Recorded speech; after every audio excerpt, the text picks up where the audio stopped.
Hello everyone, very much welcome on Nimbus Online platform. And today in this video we are going to discuss the chapter number 10 of economic survey.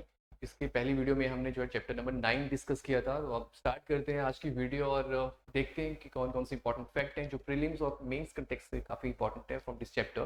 This chapter is quite important and connected to your forestry, environment and water resource management. बड़े सारे question और statements जो हैं कुछ last के कुछ examination में हमने देखी हैं, ठीक है, यहाँ से जो सीधी सीधी उठकर आई हैं। सो ये चैप्टर काफ़ी इंपॉर्टेंट है और मेंस के कंटेक्स्ट में भी आपका फॉरेस्ट्री भी है, environment and water resource management जो है, और इसमें साइंस एंड टेक्नोलॉजी की बारे में भी बात की गई है, ठीक है, हिमकॉस्टे के बारे में बात की गई है। सब चीज़ों के बारे में हम डिस्कस करेंगे, काफ़ी इंपॉर्टेंट चीज़ें हैं सभी की सभी। तो लेट्स स्टार्ट। तो very first of all there is the introduction दी गई है फॉरेस्ट की, जो स्टेट ऑफ फॉरेस्ट है in the state, I mean the condition of the forest in the state, उसके बारे में कुछ इंपॉर्टेंट फैक्ट्स हैं जो बहुत इंपॉर्टेंट हैं, बड़ी बार यहाँ से जो है क्वेश्चन पूछे गए हैं। वेरी फर्स्ट थिंग आपने यहाँ पे ध्यान रखनी है दैट इज कि हमारे हिमाचल प्रदेश में टोटल जो स्टेट है, हमारा जो टोटल जो फॉरेस्टेड एरिया है हमारे स्टेट का, ठीक है, वो कितना है, दैट इज 15,443 स्क्वायर किलोमीटर। अगर स्क्वायर किलोमीटर के टर्म में पूछा जाए तो 15,443 स्क्वायर किलोमीटर है। एंड देन अगर परसेंटेज की टर्म में देखें of total geographical area of the state, then it is 27.74%। Fine, the state is forested, जो बहुत ही मतलब जिनकी यहाँ जहाँ पर पेड़ों की डेंसिटी बहुत ज़्यादा है और जिनको गवर्नमेंट ने डिक्लेयर किया है कि ये सारे एरिया जो है वो फॉरेस्टेड एरिया है, ठीक है, तो उतना परसेंटेज आपने ध्यान रखना है, दैट इज 27.74। उसके बाद अगर हम पूरे लैंड मास के ऊपर हम पूरे ट्री कवरेज को देखें, सारे के सारे ट्रीज कंसिडर कर लें, ठीक है, तो ये उसके हिसाब से 37,948 स्क्वायर किलोमीटर जो है of total geographical area of the state जो है हमारा एरिया जो है that is officially designated forest land है। फाइन, अगर हम पूरी लैंड मास की बात करते हैं, और परसेंटेज की टर्म में 68.16। तो ये ध्यान रखते हैं, ये दो अलग अलग चीज़ें हैं, पहलू हैं, ठीक है। जो बिल्कुल फॉरेस्ट एरिया है, फॉरेस्ट लैंड है, जहाँ पे डेंसिटी जो है ट्रीज की बहुत ज़्यादा है, वो कितना है 27.74। अगर हम पूरे के पूरे लैंड मास को कंसिडर करते हैं और सारी ट्री कवरेज को देखते हैं, ठीक है, जो ऑफिशियली डेजिग्नेटेड फॉरेस्ट लैंड है that is your 68.16% fine of total area of Himachal Pradesh. And square kilometre के टर्म्स में इतना है 37,948। तो ये फैक्ट्स और ये दो लाइन स्टार्टिंग की इट्स क्वाइट इंपॉर्टेंट। बहुत पहले भी जो है वो यहाँ से प्रश्न पूछे जा चुके हैं, ठीक है, मतलब रिसेंटली क्वेश्चन यहाँ से आए हैं, तो आपने ध्यान रखना। नेक्स्ट बताया है इसी इंट्रोडक्शन में कि हमारी कॉन्स्टिट्यूशन ऑफ इंडिया जो है, हमारा संविधान कैसे जो है डायरेक्ट करता है, ठीक है, गवर्नमेंट को, जो स्टेट गवर्नमेंट है, कि वो अपने फॉरेस्ट का ध्यान रखें, उनकी ग्रोथ का ध्यान रखें, उनके सेफ गार्ड के बारे में सोचें, ठीक है, दैट इज आर्टिकल 48A यहाँ पे इन्होंने बताया है। और हमारी जो फंडामेंटल ड्यूटी है आर्टिकल 51A(G) में, ठीक है, उसमें भी जो है कॉन्स्टिट्यूशन इम्पोज करता है duty on every citizen that to protect and improve the natural environment including the forest, lakes, rivers, wildlife and to have a compassion for the living creature, right? And then after that Himachal Pradesh forest policy के बारे में इन्होंने बताया है कि वो क्या M करता है। जो हमारी हिमाचल प्रदेश की जो स्टेट फॉरेस्ट पॉलिसी है, ठीक है, ये आपकी मेंस के सिलेबस में भी है, आप थोड़ा सा जाके देखिए। यहाँ से अलग से पॉलिसी के बारे में आपसे पूछा जा सकता है, उसके ऑब्जेक्टिव पूछे जा सकते हैं। हालांकि यहाँ पे इन्होंने थोड़ा सा बताया कि हमारी जो पॉलिसी है that aims to ensure the proper utilisation of forest and their conservation and extension. और ये एम है, एक एम ये है कि हमने अपना जो फॉरेस्ट लैंड है, जो फॉरेस्टेड एरिया है, उसे इंक्रीज करना है 27.74 जैसे हमारा अभी है, इसको हमने 30% तक लेके आना है of its geographical area by 2030। और ये स्टेटमेंट भी अभी रिसेंटली एग्जामिनेशन में आई है, ठीक है, फाइन। तो ये सभी चीजें इंपॉर्टेंट हैं और ये हम ये कह रहे हैं कि हम 27 से 30% तक लेके आएंगे, ठीक है, और इसी तरह से हम अपने जो SDG हमारे गोल हैं उनको भी हम अचीव करेंगे। This portion is quite important, जो स्टार्टिंग का जो सेक्शन था, ठीक है। आगे चलते हैं। Next, forest cover in Himachal Pradesh. यहाँ पे फॉरेस्ट टाइप बताए हुए हैं और उनका एरिया भी बताया हुआ है। ये डायरेक्टली क्वेश्चन सीधा सीधा मैं कह रहा हूँ कि ये टेबल काफी इंपॉर्टेंट है, प्रीलिम्स में भी मैच ऑफ द फॉलोइंग करके आ सकता है, जिसमें देखो वेरी डेंस फॉरेस्ट है 3,160 स्क्वायर किलोमीटर के आसपास है, मॉडरेट डेंस फॉरेस्ट है इनका 7100 स्क्वायर किलोमीटर है, ओपन फॉरेस्ट है 5000 के आसपास है, स्क्रब्स है वो 322 स्क्वायर किलोमीटर के आसपास है। तो ये थोड़ा आपने ध्यान रखना है, इंपॉर्टेंट है। और आगे जो इन्होंने फिगर दिए it is also quite important, ये परसेंटेज की टर्म में। तो सबसे ज्यादा जो परसेंटेज किसकी है यहाँ पर, that is of your moderate dense 46%, very dense forest है वो 20% है, और ओपन फॉरेस्ट है 33% है। तो ये कैटेगराइज जो है किया गया है इस तरह से इनको, तो आपने ये ध्यान रखना है, ये परसेंटेज की टर्म। राइट ये काफी इंपॉर्टेंट है, यहाँ से क्वेश्चन आने के भी चांसेस काफी हैं ये भी। और पहले की जो इकोनॉमिक सर्वे था उसमें ये फिगर वगैरह इंक्लूड नहीं किए गए थे, अभी रिसेंटली इन्होंने इस तरह से ये नया एडिशन किया है, तो इस क्वाइट इंपॉर्टेंट, यहाँ से क्वेश्चन आने के काफी ज़्यादा चांसेस हैं। आगे नेक्स्ट चलते हैं। देखिए यहाँ पर इन्होंने डिस्ट्रिक्ट वाइज फॉरेस्ट कवर बताया हुआ है in total geographical area of the state, सबसे ज्यादा फॉरेस्ट कवर किस डिस्ट्रिक्ट में है, तो लाहौल स्पीति है 28.9, राइट। और फर्दर यहाँ पे लाहौल स्पीति के बाद Kinnaur, then after that your give me a second, Kinnaur के बाद चंबा, कुल्लू, कुछ इस तरह से ऑर्डर है, और सबसे कम हमीरपुर है। अगर हम हमीरपुर को देखें यहाँ पे तो पॉपुलेशन डेंसिटी बहुत ज़्यादा है, ठीक है, तो वहाँ पे इतना ज़्यादा जो है जिले में फॉरेस्ट कवरेज जो है वो नहीं है, ठीक है। सबसे ज़्यादा कहाँ पे है, दैट इज लाहौल स्पीति। इस सेक्शन को नोट कीजिएगा अच्छे से। उसके बाद एक फिगर ये है जिसमें डिस्ट्रिक्ट में जो है उस डिस्ट्रिक्ट का जितना एरिया है उसमें कितनी परसेंटेज जो है वो फॉरेस्ट कवरेज है, तो उस हिसाब से यहाँ पे इन्होंने चीज़ों को बताया है। सबसे ज़्यादा देखें तो किन्नौर है 87% बताया हुआ इन्होंने, ठीक है। उसके बाद देन आफ्टर दैट जो Chamba, Kullu, Lahaul Spiti and so on, ठीक है। सबसे कम यहाँ पे हमीरपुर से कम उन्ना का देखिए हम, तो उन्ना का एरिया जितना भी है 1500 स्क्वायर किलोमीटर के आसपास, ठीक है। उसके बाद 13% जो है वो फॉरेस्ट लैंड, फॉरेस्ट कवरेज है। So this figure is also very important. आगे चलते हैं। Next, contribution and growth of the forestry and logging. Forestry and logging की जो जीवीए में हम कंट्रीब्यूशन की बात करें तो देखिए कितनी है, 6053 करोड़ है, राइट। अगर हम 1,84,000 करोड़ की बात करते हैं अपनी जीवीए की, ठीक है, तो उसमें से जो है वो कितना परसेंटेज है टोटल, दैट इज परसेंटेज जो है that is 3.28% of the total GST. तो ये थोड़ा ध्यान रखना है आपने। और अगर हम एग्रीकल्चर और लैंड सेक्टर की बात करते हैं उसमें 24.36%, फाइन। तो इतना कंट्रीब्यूशन कर रहा है। और पूरे टोटल जीवी की बात करते हैं उसमें 3.28%, that is the contribution of growth and forestry and logging. This is also very important. आगे चलते हैं। उसके बाद यहाँ पर जीवी एट कॉन्स्टेंट प्राइसेस भी दिया है। इन्होंने ग्रोथ बताई है कि 4000 करोड़ की ग्रोथ हुई है फ्रॉम 1516 टू 2021 टू 4008 करोड़ से जो थे, जो ग्रोथ किया है 5023 करोड़ तक किया है, ठीक है। और कितना है इनका इंक्रीज, इस ईयर से इस ईयर 25.32% का जो है वो इंक्रीज है। तो इन्होंने एट कॉन्स्टेंट प्राइसेस के टर्म में जो है ग्रोथ रेट को यहाँ पे बताया है, ठीक है, फाइन। आगे चलते हैं।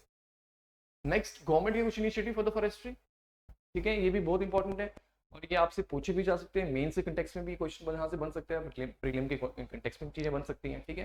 देखिए सबसे पहले फॉरेस्ट प्लांटेशन की तरफ ध्यान दिया जा रहा है by the means of Campa project. यहाँ पे जो है कैंपा प्रोजेक्ट है। ये कैंपा प्रोजेक्ट क्या है, compensatory afforestation fund management and planning authority, जो इंश्योर करती है कि जगह जगह पे जो है जहाँ जहाँ प्लांटेशन की जा सकती है, फॉरेस्ट लैंड बढ़ाया जा सकता है, वो हम करते हैं, ठीक है। कि नेशनल मिशन है ये, ठीक है, national afforestation programme and national mission for green India, ठीक है।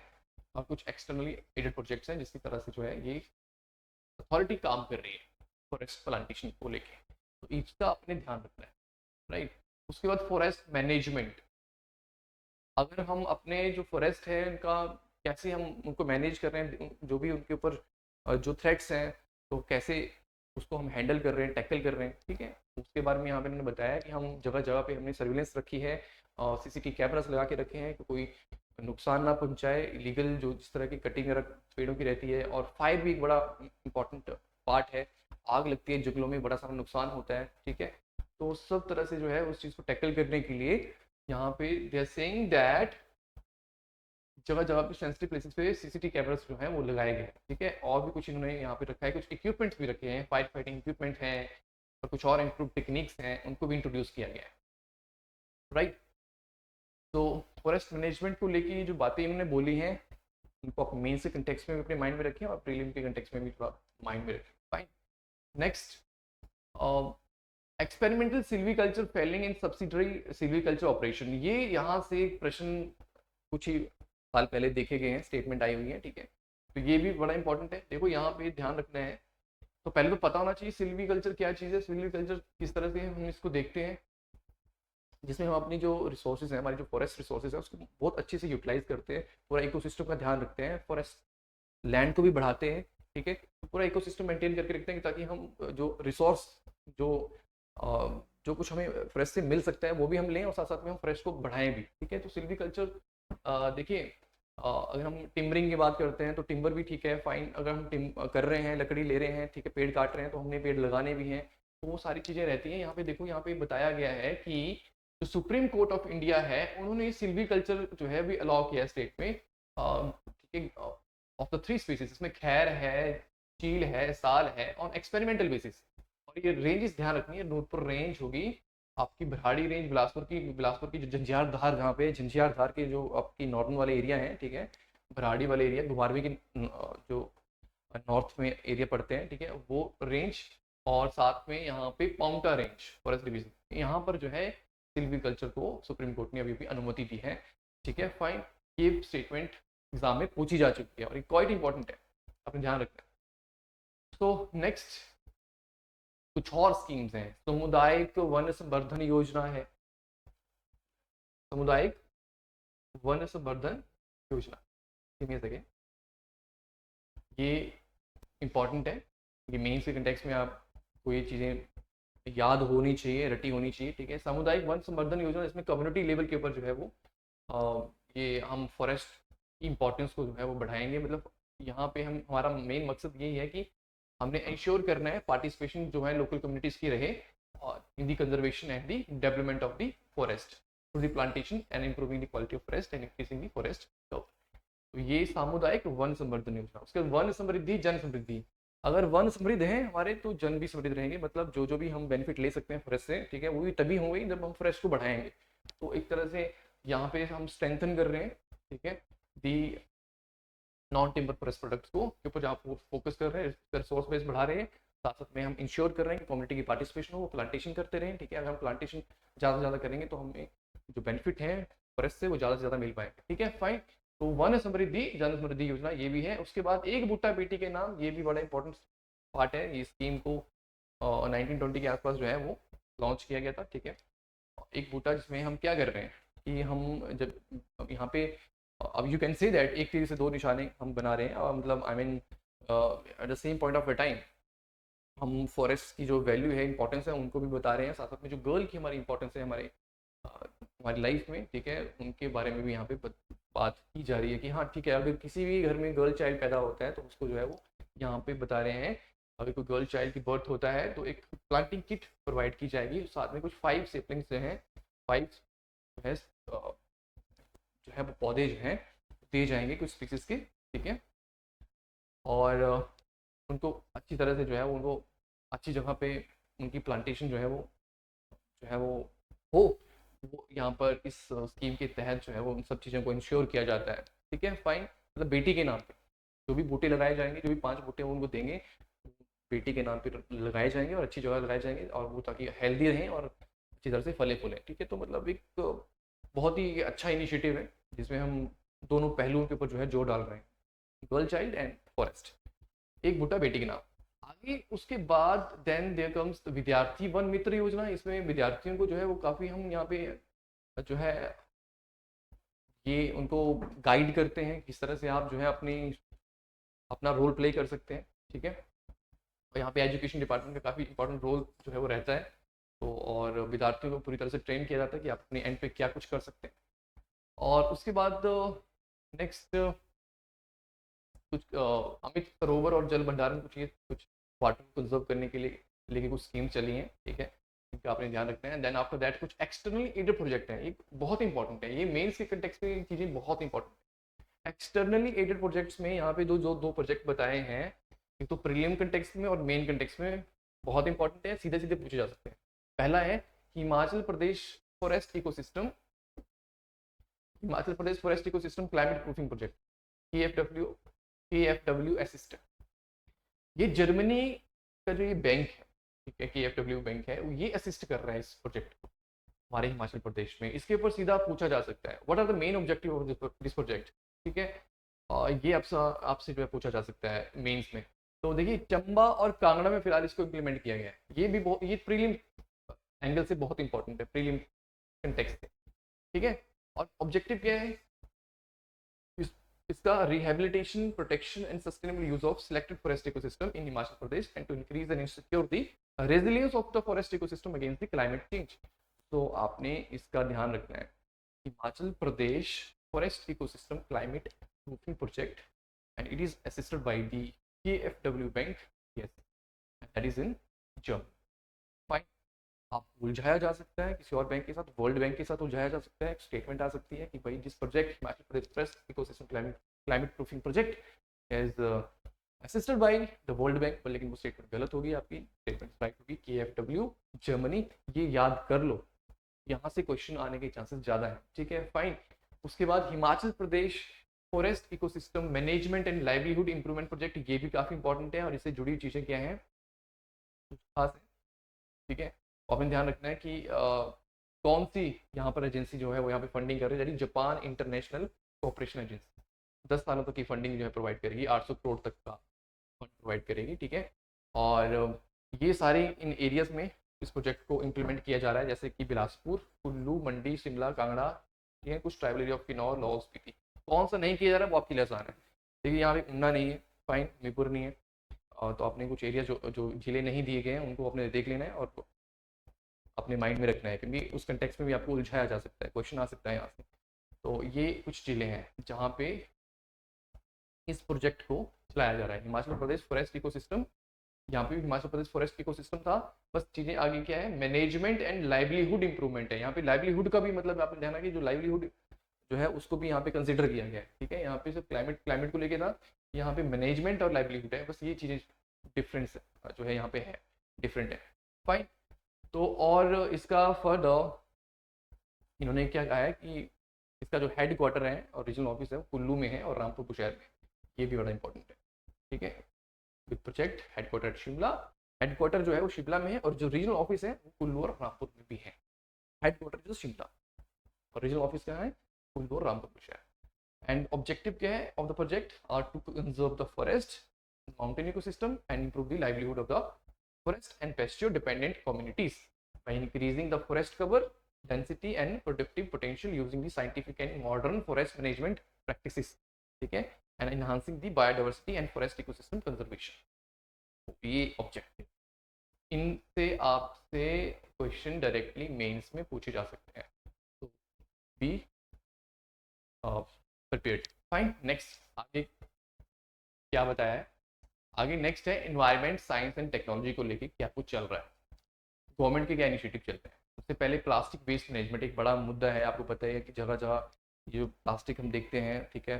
तो प्लास्टिक को हटाने के लिए सरकार की तरफ से क्या प्रयास किए जा रहे हैं, यहाँ पे सरकार की तरफ से जो है, देखिए सरकार जो है वो 75 रुपये पर केजी के हिसाब से प्लास्टिक को जो है वो ले रही है, ठीक है, प्लास्टिक वेस्ट को ले रही है। और यहाँ पे इन्होंने बताया कि फाइनेंशियल 22-23 में 42 लाख तक का जो है वो फर्दर अमाउंट से जो है परचेज किया है प्लास्टिक को, कितना केजी है।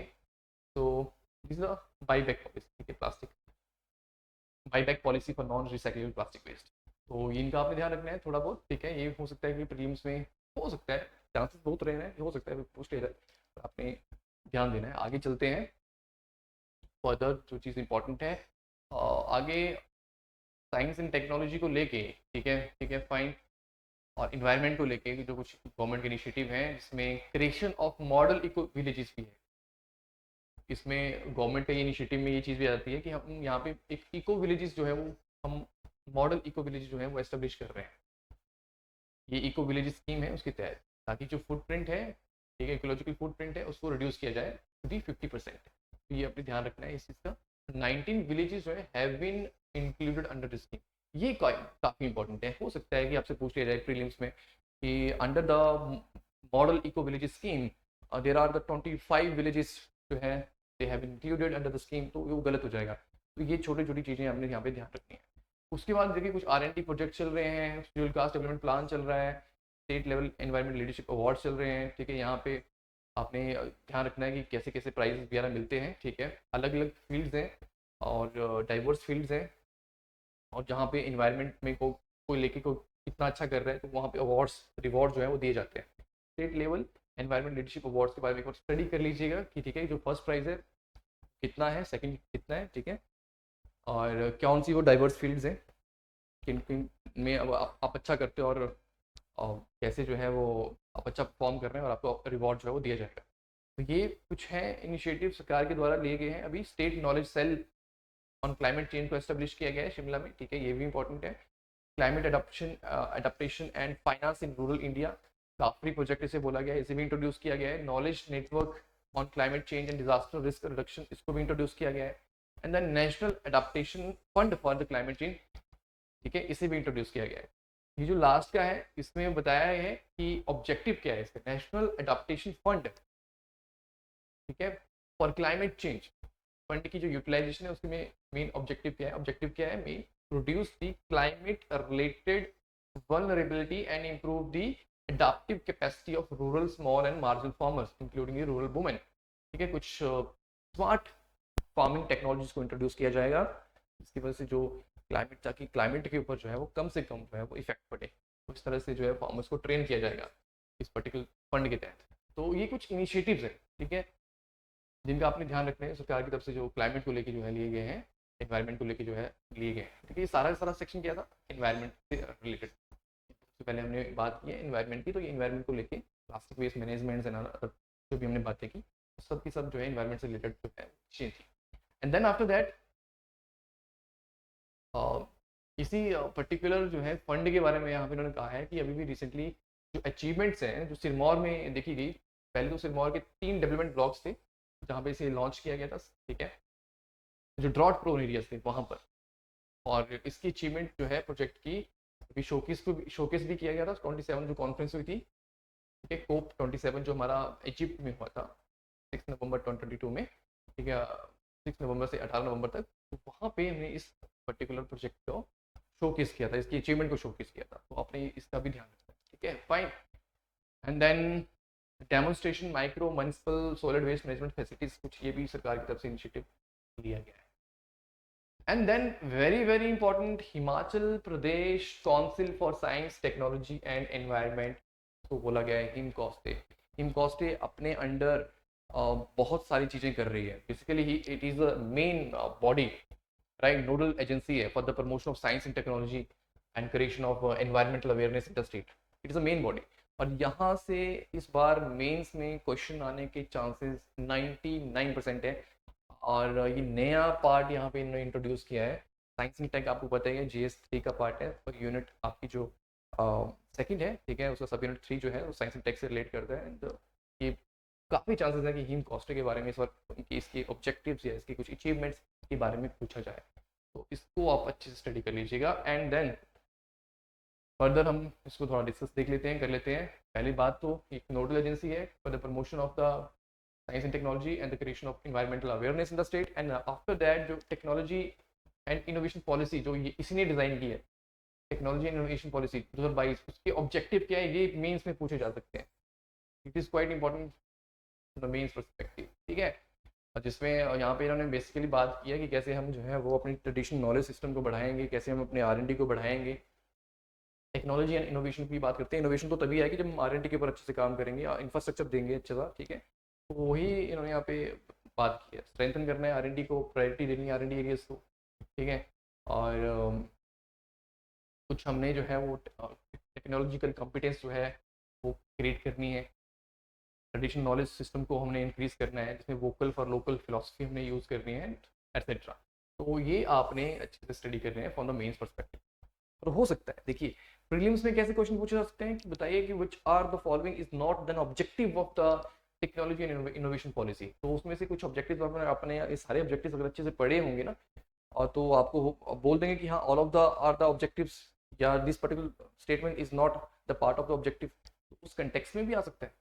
तो ये जो नया एडिशन किया है इसके ऊपर ज़्यादा फोकस करना है, क्योंकि जो बच्चे काफ़ी टाइम से प्रिपेयर कर रहे हैं, जिनको 1-2 साल हो गए हैं प्रिपेयर करते हुए, ठीक है, उन्होंने तो काफ़ी बार चीज़ें पढ़ भी ली होंगी, पहले की चीज़ें भी पढ़ ली होंगी, अब उनको लग भी रहा होगा कि नई चीज़ें यहाँ पे आई हैं, तो नया सेक्शन ऐड किया है, ठीक है, तो आपने इसको ज़्यादा जो है वो वैल्यू देनी है। जो नए बच्चे हैं जिन्होंने अभी स्टार्ट किया है तैयारी करना, ठीक है, तो उनको भी मैं बता देता हूँ कि this is new things, these are the new things जो भी इस सर्वे में ऐड की गई हैं, ठीक है, इनके ऊपर ज़्यादा फोकस करना है।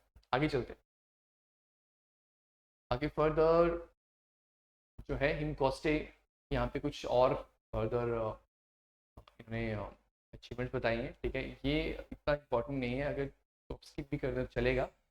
Next climate change impact and mitigation in Himachal Pradesh में जो है आपकी क्रायोस्फेरिक स्टडीज की है हमारी ग्लेशियर्स की, और ग्लेशियर लेक्स जो है बन रही हैं, तो ग्लेशियर की कितनी मेल्टिंग है, कितना इफेक्ट है, उसके बारे में यहाँ पे बताया हुआ है। ठीक है, मैपिंग की है, मॉनिटरिंग की है, सैटेलाइट बेस्ड मॉनिटरिंग की गई है ग्लेशियर्स की, और क्या कितनी कितनी ग्लेशियर लेक्स बन रही हैं, उस हिसाब से जो चीज़ों को स्टडी किया गया है तो बताया गया है। जिसमें ये भी इंपॉर्टेंट है, ये प्रीलिम्स में पूछा जा सकता है कि सबसे ज़्यादा जो है वो ग्लेशियर्स कहाँ ज़्यादा जो है वो अ, देखा गया है, पिघले हैं। यू कैन से दैट कि ग्लेशियर्स की रिडक्शन सबसे ज़्यादा किस बेसिन में हुई है, चिनाब बेसिन में हुई है, ब्यास बेसिन में हुई है, या बसपा बेसिन में हुई है, कौन से ग्लेशियर ज़्यादा जो है वो अ, अपनी मेल्टिंग स्टेट में गए हैं। ठीक है, फाइन। अब देखो यहाँ पर सबसे चीज़ इंपॉर्टेंट आपने ये ध्यान रखनी है कि चिनाब बेसिन की बात करें तो इसमें 3.51% का जो है रिडक्शन देखा गया है। ठीक है, from period 2001 to 18 in terms of the clean glacier. बस बाकी 1.1% है in terms of the glacier covered with the debris. ये आप इतना इंपॉर्टेंट नहीं है, इतना फैक्ट याद करने बैठोगे तो बड़ा मुश्किल हो जाएगा। सिर्फ ये ध्यान रखना है कि चिनाब बेसिन का कितना है, 3.51 in the terms of clean glacier. उसके बाद ब्यास बेसिन की बात करते हैं तो रिडक्शन देखा गया है 5.51% का in the terms of clean glacier, right. तो एंड 1.88% जो है वो टर्म ऑफ डेब्रिस है, ये इतना इंपॉर्टेंट नहीं है। लेकिन ब्यास बेसिन देखेंगे तो कितना है, 5.15%, ये बड़ा इंपॉर्टेंट है। उसके बाद देखें तो रावी बेसिन का कितना है, रावी बेसिन का आपका जो है, रावी बेसिन का दैट इज 3.21%। बसपा बेसिन का कितना है, दैट इज योर 4.18%। तो सबसे ज्यादा किसका है, ब्यास बेसिन का है। इस कंटेक्स्ट में प्रीलिम्स में क्वेश्चन बन सकता है। Fine, it is also quite important, तो ये ध्यान रखिएगा। उसके बाद डिजास्टर मैनेजमेंट में देखिए, आपको पता ही है हमारी जो स्टेट डिजास्टर मैनेजमेंट अथॉरिटी है वो तो काम कर रही है। ठीक है, और इसको आप अच्छे से पढ़ भी लीजिएगा। इसके में ऑब्जेक्टिव्स क्या हैं, अभी रिसेंटली क्या क्या सरकार और इनिशिएटिव ले रही है। यहाँ पर उन्होंने कुछ ही बातें बताई हैं। यहाँ पे एक पारेशु लेक के बारे में बताया है कि पारेशु रिवर जो है ये स्पीति की ट्रिब्यूटरी है। ये आपकी हांगरंग वैली में चांगो जो विलेज है उसके आसपास मिलती है, नॉर्थ में। ठीक है, ये तिब्बत से आती है पारेशु रिवर, और ये लेक स्टडी किया जा रहा होगा। ठीक है, कि कहीं ऐसा ना हो कि इसकी वजह से जो है वो आगे जो वाले इलाके हैं उनमें फ्लड वगैरह आ जाए। ठीक है, तो ये यहाँ पे कह रहे हैं कि वी आर ऑब्जर्विंग इस लेक। ठीक है, तो तिब्बतन हिमालय रीजन से आ रही है, जो बनी है वहाँ पर बनी है, और जो रिवर वहाँ से आ रही है। तो उसके बारे में यहाँ पे इन्होंने मेंशन किया है। बाकी डिस्ट्रिक्ट वाइज जो है वो मल्टी हज़ार्ड मैप्स जो है वो उनको जनरेट किया जा रहा है by using high resolution satellite data. तो ये भी आप कह सकते हैं कि we are now using the new technology, satellite based information.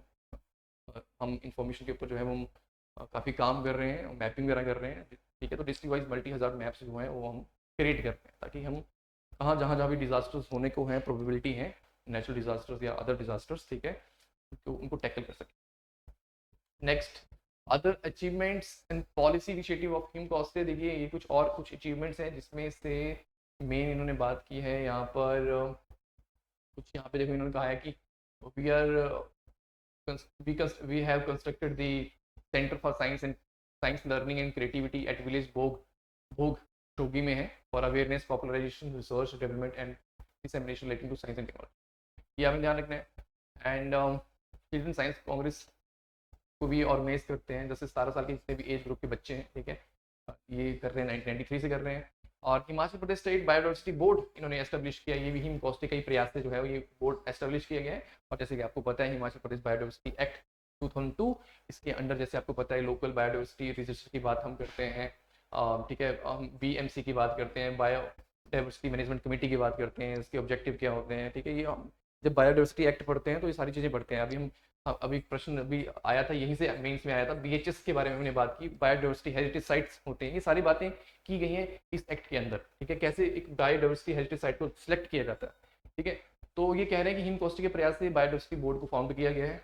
कब इसको फाउंड किया है बोर्ड को, ये आपको पता होना चाहिए, हिमाचल प्रदेश में। ठीक है, it is a main nodal agency जो हमारी बायोडाइवर्सिटी को कंजर्व करने का काम करती है। फाइन, और इसके एक क्या है पैरामीटर्स हैं, या यू कैन से एक टायर है, 3 टायर सिस्टम है, जिसको लेके जो है वो हमारी बायोडाइवर्सिटी को कंजर्व किया जाता है। फाइन, इसमें BMC का बहुत इंपॉर्टेंट रोल रहता है।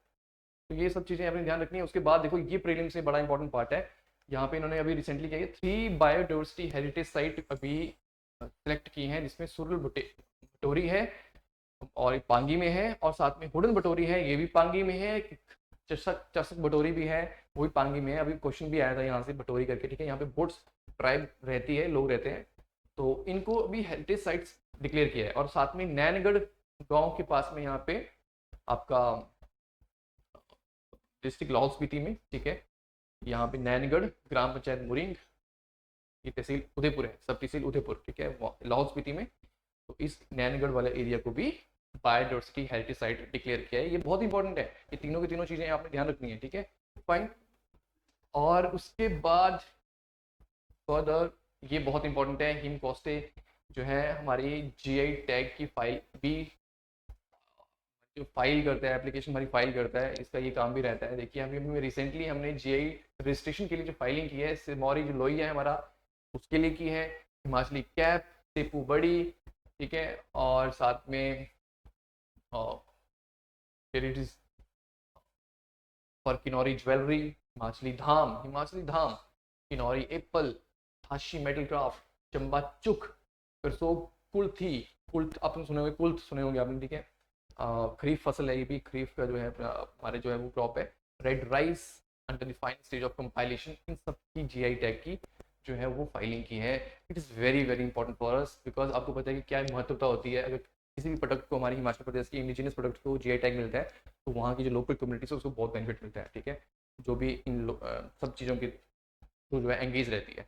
तो ये भी अचीवमेंट में आती हैं, चीज़ें आती हैं, ध्यान रखते हैं। बाकी उसके बाद HIMCOSTE has establish 3100 eco clubs in the state to strengthen the eco club activities in the schools colleges, ठीक है, तो ये आपने ये भी ध्यान रखना है, फाइन। एंड लेटर इन्होंने कहा है HIMCOSTE has supported 144 numbers of eco clubs to establish the rain water harvesting, herbal garden, solid waste management activities in eco club schools. तो ये भी हमारे उम्दा प्रयास जो है वो इन कोस्टे के थ्रू जो है वो चल रहे हैं, ठीक है। And then after that HIMCOSTE has identified 10 schools for establishment of grid connected solar power plants, ये भी बहुत important, grid connected solar power plants to propagate the concept of energy conservation in the school. This is also quite important. These are all the achievements of the HIMCOSTE. और मैं आपको ये बता दूं कि इस बार यहाँ से प्रश्न आने के चांसेस मेंस में हिम कोस्ट को लेके काफी ज्यादा है, ठीक है। नेक्स्ट आगे चलते हैं। जल जीवन मिशन, यहाँ से तो क्वेश्चन आ चुका है, मतलब लास्ट ईयर ही यहाँ से प्रश्न पूछे गए हैं। जल जीवन मिशन जो है आपको पता है, यहाँ पे हम functional household tap connection की बात करते हैं, ठीक है। एम क्या करता है, ये कब ये हुई थी, लॉन्च हुई थी अगस्त 15 2019 को। And then it aims to provide the functional household tap connection, ठीक है, to every rural household by 2024। ये अभी पूछ लिया था मैंने कि 2024 है या 2023 है, ऐसे से ईयर में उलझाते हैं, ठीक है। 2023, 22, 21 तब तक का टारगेट है। तो full house hold connection provide करने की बात हो रही है, कब तक हो रही है, 2024 तक हो रही है, ये थोड़ा ध्यान रखेंगे आप, ठीक है। और अभी तक कितना कर लिया है प्रोग्राम ने, अभी estimated cost to complete this program जो है वो नेशनल वाइड कितनी है, 3.5 लाख करोड़ है। चलो ये इतना इंपॉर्टेंट नहीं है। Program focuses on the household ability to get services in suitable amount, ठीक है, एटसेट्रा, ये सब इन्होंने कहा है, ठीक है। ये इंपॉर्टेंट है यहाँ पे 60.64 लाख होम जो है out of 79 lakh full house hold tap connection till दिसंबर 2022, ये लाइन इंपॉर्टेंट, ये आई थिंक इस तरह से क्वेश्चन इन्होंने पूछे भी हैं, ठीक है। एंड उसके बाद compare to the national average 56.50%, ठीक है, ये नेशनल एवरेज है। 97.3% 97.37% जो है of homes in Himachal Pradesh have domestic connection. अगर हम एवरेज नेशनल एवरेज की बात करें तो 56% है। अगर हम हिमाचल प्रदेश की बात करें तो लगभग 97-98% के आसपास जो है सबके घरों में कनेक्शन है, ये बात हो रही है, ये भी बहुत इंपॉर्टेंट है। उसके बाद इन्होंने अर्बन वाटर सप्लाई स्कीम्स के बारे में यहाँ पे लिखा है कि कैसी कैसी कौन कौन सी जो है बॉडीज हैं जो काम कर रही हैं हिमाचल प्रदेश की। अगर 61 टाउन्स की बात करते हैं तो जल शक्ति विभाग उसमें से 59 टाउन्स को जो है पानी पहुंचा रही है। और शिमला टाउन में जो है आपके पास water supply of Shimla town जो है विद शिमला जल प्रबंधन निगम, ठीक है। परवाणु टाउन की जो है हिमुडा के साथ है। एंड 6 टाउन है सोलन, देहरा, ज्वालामुखी, डलहौजी, दौलतपुर, सुल्ताननगर, इनको भी सप्लाई सिस्टम के थ्रू, वाटर सप्लाई सिस्टम के थ्रू जो है वो अपग्रेड किया जा रहा है, फाइन। तो इट इज आल्सो इंपॉर्टेंट। उसके बाद सिटीज ऑफ सीवरेज स्कीम्स, जल शक्ति कुछ स्कीम्स चल रही हैं जिसमें से कुछ टाउन्स को सीवरेज प्रोजेक्ट्स के तहत जो है वो फर्दर अपग्रेड किया जा रहा है, ठीक है, और ताकि हम वहाँ पे सीवरेज फैसिलिटीज़ जो है प्रोवाइड की जाएँ अच्छे से। और इसमें जल शक्ति विभाग जो है एस्टेब्लिश्ड 68 सीवरेज ट्रीटमेंट प्लांट्स, ये भी एक अचीवमेंट है, इनका आप अपने ध्यान रखना है। और उसके बाद कमांड एरिया डेवलपमेंट है, CAD Himachal Pradesh command areas, उसमें कुछ हमारे एक्टिविटीज़ हैं वो चल रही हैं, ठीक है। Development in CAD activities in minor irrigation schemes to bridge the gap between the potential and utilised and the remainder of the major medium irrigation and minor irrigation schemes in the state including the central state। मतलब basically कुछ ऐसे area हैं उनको select किया गया है ताकि उसमें हम इरिगेशन फैसिलिटीज जो है वो उसमें लेके आए। और हैंड पंप प्रोग्राम्स हैं, ठीक है, ये भी आपको पता ही है, बहुत इंपॉर्टेंट जो है वो ये पार्ट रहा है सरकार की तरफ से। जगह जगह पे हैंड पंप्स आपको देखने को मिले होंगे, ठीक है। तो यहाँ पे इतने कह रहे हैं कि इतने हैंड पंप्स जो है उनको इंस्टॉल किया जा चुका है। हालांकि इतने नंबर्स इंपॉर्टेंट नहीं है, इसलिए मैं ज़्यादा फोकस भी नहीं कर रहा हूँ। उसके बाद इरिगेशन की बात करें तो यहाँ पे पूछा जा सकता है कि कौन सा इरिगेशन प्रोजेक्ट कहाँ पे चल रहा है। जैसे कि शाह नहर प्रोजेक्ट कहाँ पे है, कांगड़ा में है, तो ये आप इनको ध्यान रखेंगे, ठीक है। और ये आप यहाँ पे बोला है कि इतना टोटल लैंड एरिया है 55.67 मिलियन हेक्टेयर्स, ठीक है, और 5.83 मिलियन हेक्टेयर जो है वो इसमें क्या है other that is farmed. And जो एस्टिमेटेड है फार्म मतलब जहाँ पे एग्रीकल्चर वगैरह एक्टिविटीज़ में लोग इन्वॉल्व रहते हैं, उसमें ये कह रहे हैं कि 3.35 मिलियन हेक्टेयर जो है दैट इज जहाँ पर इरिगेशन पोटेंशियल जो है देखी गई है, ठीक है, फाइन। और हमारा कितना लैंड है हमारे हिमाचल प्रदेश में 0.50 लाख हेक्टेयर जो है वो इरीगेटेड लैंड। तो कुछ स्टार्टिंग इफेक्ट्स हैं, इनका आपने ध्यान रखना है।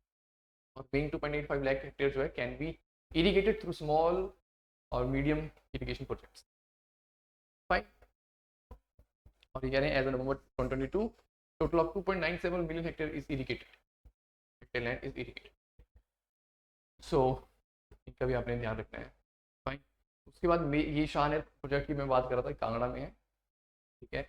और मीडियम इरीगेशन में जैसे कि बल वैली में भी कुछ प्रोजेक्ट चल रहे हैं, कितने हेक्टेयर का, उसमें सिद्धाता इरीगेशन प्रोजेक्ट है, सिद्धाता कांगड़ा में है, ठीक है। और एक चंगेर प्रोजेक्ट है आपका, ये बिलासपुर में है। और फर्दर ऐसे ही आप जो भी इन्होंने यहाँ पे फिगर्स दिए हैं इनका आपने ध्यान रखना है, बल्कि इतना स्ट्रेस नहीं देना है, जैसे इतने हेक्टेयर है इतना हेक्टेयर है, इतना ज़्यादा देने की जरूरत नहीं है।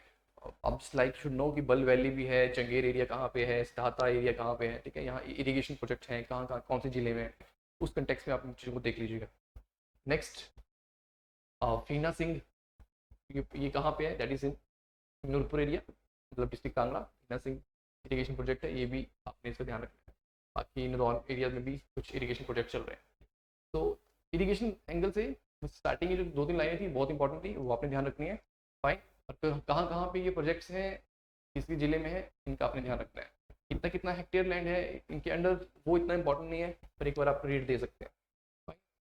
तो उसके बाद माइनर इरीगेशन के लिए बात किया कि कितना कितना करोड़ अलाउड किया गया है, ये भी इतना इंपॉर्टेंट नहीं है। तो that's it from this particular chapter. इस चैप्टर से सिर्फ यही सब चीज़ें थी, इरीगेशन में आके चीज़ खत्म हो जाती है कम्प्लीटली, ठीक है। तो हमने इतनी सारी चीज़ों को पढ़ा right from the starting onwards. तो कैसे हमने स्टार्ट किया, एनवायरनमेंट के ऊपर हमने पहले फोकस किया, फिर साइंस एंड टेक के ऊपर फोकस किया, फिर हिमकोस्टे के ऊपर फोकस किया, उसके जो अचीवमेंट्स हैं उसको हमने देखा। तो फिर हमने वाटर कंजर्वेशन के बारे में थोड़ा हमने डिस्कस किया। तो इन सब चीज़ों को आपने अच्छे से देखना है और यहाँ से प्रश्न बनने के चांसेस हो सकते हैं। अच्छे से चैप्टर को रिवाइज कीजिएगा, राइट। और फर्दर आपके फर्दर प्रैक्टिस के लिए यहाँ पे क्वेश्चंस होंगे हमारी बुकलेट में, जो मार्केट में आप उसको अवेल कर सकते हैं। इकोनॉमिक सर्वे की जो बुकलेट है, क्वेश्चन दिए हैं, इन क्वेश्चन में आपकी ज़्यादा पकड़ बनेगी, जो फैक्ट्स हैं, जो फैक्ट्स बहुत इंपॉर्टेंट होते हैं जहाँ से क्वेश्चन आ सकते हैं, उस तरह से आप प्रैक्टिस कर सकते हैं। And then after that mains के पर्सपेक्टिव से भी यहाँ पे हमने कुछ क्वेश्चन दिए हैं ताकि आपको किसी तरह की कोई परेशानी ना हो, आपका जो विजन है, ठीक है, जो हॉराइजन है वो और ज़्यादा ओपन हो जाए कि क्वेश्चन ऐसे से भी बन सकते हैं। तो that's it from the video. Next chapter जो है chapter number 11 connected to industry, वो हम नेक्स्ट वीडियो में करेंगे।